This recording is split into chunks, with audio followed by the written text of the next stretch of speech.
Look, no matter where you live in Canada, it's fair to say that when you've been to an emergency room, it's been busy. All right. It takes really long to see a doctor. It's always crowded. And you get the sense that some of the people there are just there because they're homeless. Like they have nowhere else to go.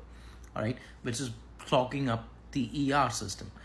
That's the same suspicion that the Toronto United Health Network had. Like the network of doctors and hospitals here in Toronto had the same suspicion. So they looked through the data recently and they found that 100 people were responsible for over 4,000 emergency room visits. All right, just 100 people in the city were responsible for a vast majority of these visits because they were struggling with addiction, homelessness, and other issues, which they had nowhere else to go. And the best scenario for them was seeing a doctor, being in the emergency room. So the doctors got together and they decided to do something about it. They basically decided to turn a parking lot into residential housing for these residents. All right, it's called Dunn House and it's been making a lot of news recently. You should look up how it was put together. But let's just say they created this residence on Dunn Street, which has already saved them $1.66 million. Just 54 residences have already saved the hospital network $1.66 million. And the doctor who put this together, the leader of this initiative, is Dr. Andrew Boozary.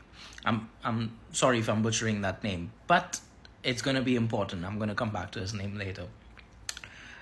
Dr. Andrew basically said that a hospital bed costs about $60,000 a month for a patient, and putting someone in prison is $15,000 a month. If you just built a house if you just built an apartment for them, that apartment costs like $2,000 a month. It's significantly cheaper. So why not just do that on hospital property? That was the pitch. And turns out he was right about that because Dunn House has saved the hospital money and reduced ER wait times, right? There's a lot of news about this recently. There's a lot of case studies. So I encourage you to read up about it. But the most recent development is that one of the polling companies in Ontario actually put Dr. Andrew's name down as a potential contender for the Liberal Party here in Ontario. Now, just to be clear, he hasn't said he wants to run as leader, all right? But they thought they'd put their name in because right now it's an open race. We don't have a leader for the Liberal Party. And it turns out that he is the only one who beats Doug Ford in a head-to-head competition. If you put the poll numbers together, he's the only one of the contenders that are being considered who can beat Doug Ford in the next election, all right? And this is before most people even know about him. This is before he has name recognition. So imagine what's possible if he does decide to join the race, right? I'm going to tag him below. I'm going to tag him in the description below. I would like you to reach out or at least follow him on TikTok, follow him on Instagram, keep up with what he and his team are doing, because even if he doesn't run for leadership, I believe this is really important. It's a great initiative that they're working on, and I really believe that they need to be encouraged for that.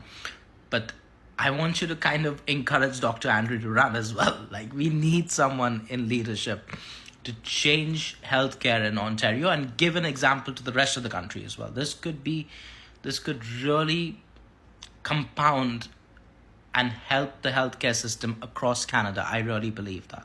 All right. So yes, I'm going to tag him below.